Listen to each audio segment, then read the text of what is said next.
The most frightening word recently has been inflation. The numbers that came out for January were catastrophic.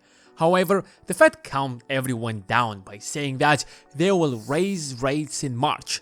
That seemed reasonable since letting inflation out of hands is not a joke.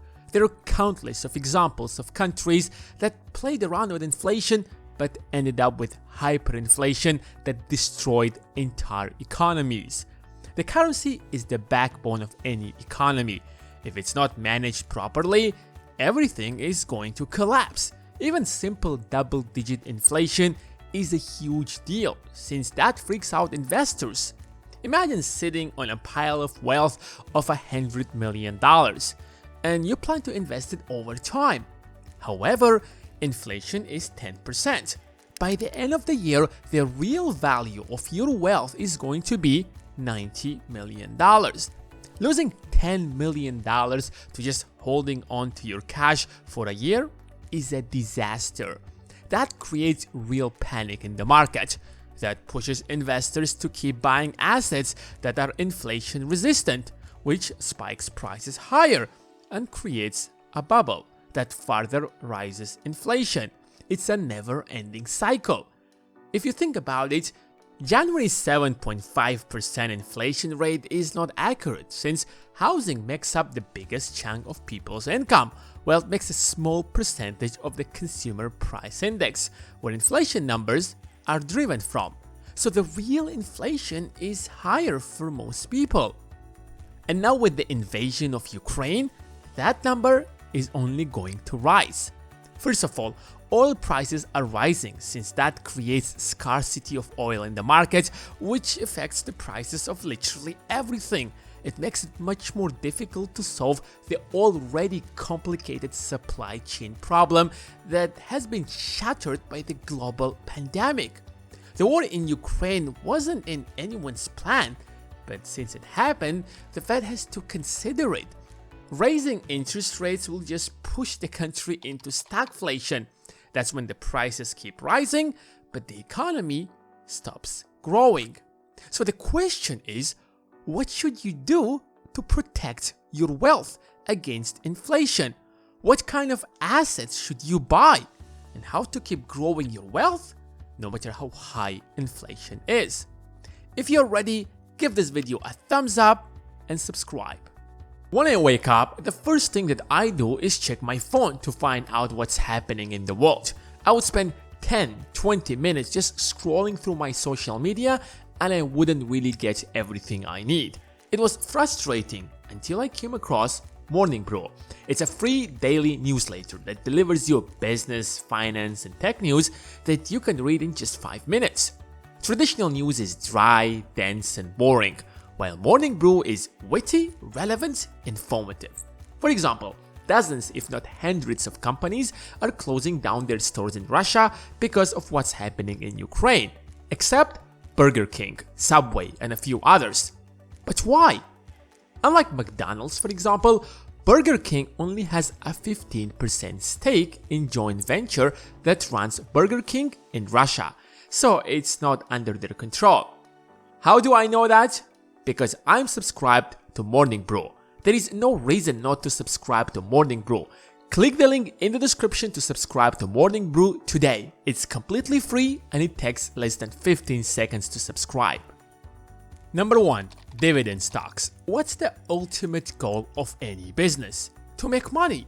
Whether you like it or not, if the business isn't producing cash, then it's not sustainable, even if it has a $100 billion market cap. We can value companies as much as we want, but how would they benefit their shareholders if they aren't making money? And what's the guarantee that they will survive in the future? That's what makes dividend stocks so different from the rest, especially those which are known as the king of dividends. These are the companies that have been increasing their dividends for over 50 years. They've survived wars, recessions, inflations, you name it. Their stock price don't always perform as great as tech companies, for example, but they still grow usually higher than inflation. But at the same time, provide you with the cash flow you need. If these companies could increase their dividends for over 50 years, what makes you think that they will stop in the coming future? That is why they are some of the best assets to hold in your arsenal. Most people look into the stock market as the only way to invest their savings. However, the stock market isn't always the best option. You have far more options than you realize. Number 2. Government bonds. I'm not really a big fan of bonds since they usually have the lowest rate of return. However, out of all the investments, government bonds are the most reliable. For your government bond to default, the entire US government has to go bankrupt. The United States is the world's most powerful and stable economy. If it goes down, the world economy goes down. That's why they are considered as the safest investments ever. Bond rates have an inverse relationship with interest rates. If interest rates rise, bond prices drop, and vice versa, because higher interest rates make other investments more attractive, which lowers the demand for bonds, and lower interest rates make bonds more attractive. They're not the best source of income, but a lot of wealthy people turn to bonds to keep at least part of their assets safe and let them grow at a rate that is slightly higher than inflation. In the short run, they don't always beat inflation, but over the long run, they have proved to be inflation-proof. Number 3. Cash flow businesses. Since the beginning of the internet revolution, investors started to care less about the actual profits a business would make and are focused on the value of their stocks. However, regardless of how much your stocks are worth, you need cash on the table to spend on your needs and wants. That is why a lot of professional investors care about the cash flow. How much cash does a certain business generate? There aren't many options when it comes to cash-generating assets besides dividend stocks that we have discussed already, but sometimes being a partner in a small traditional business like a grocery store is far better than holding a bunch of stocks that do not generate any cash. A grocery store is just one example.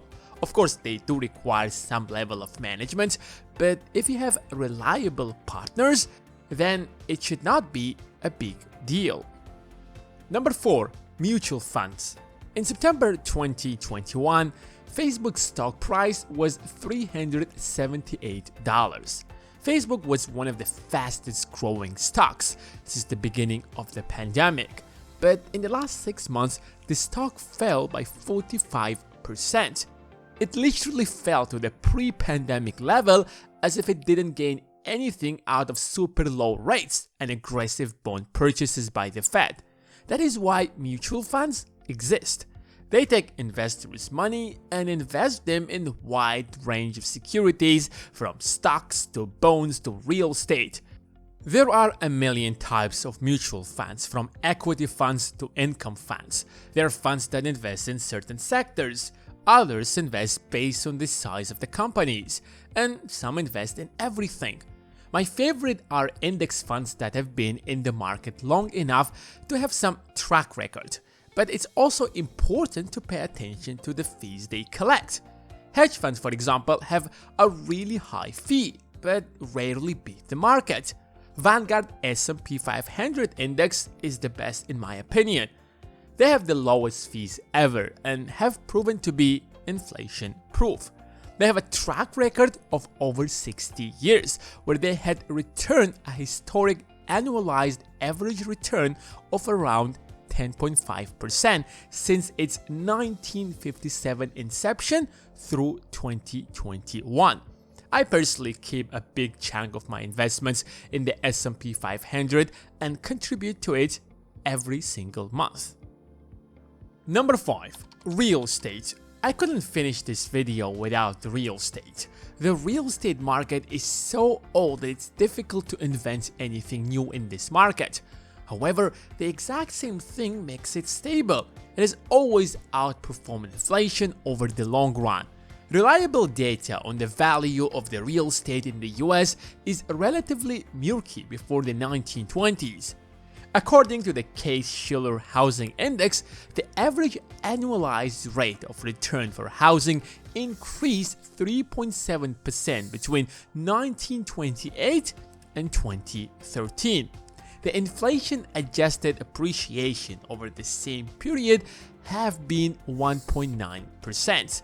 Of course, it is not as great as the stock market, but as we have discussed earlier, real estate isn't just about price appreciation, it's also about cash flow and a place to live. The value that it provides overall is far more than the price appreciation. But even if we take price appreciation alone, we have enough data since 1920 that proves that it has always outperformed inflation. Some people might say that this time it is different, inflation is super high. But back in the 1980s, inflation was as high as 13.5%, twice the number it is today. It is normal when we have periods when inflation is higher than normal, because other times it is lower than normal. Between 2013 and 2016, it was around 1.5%.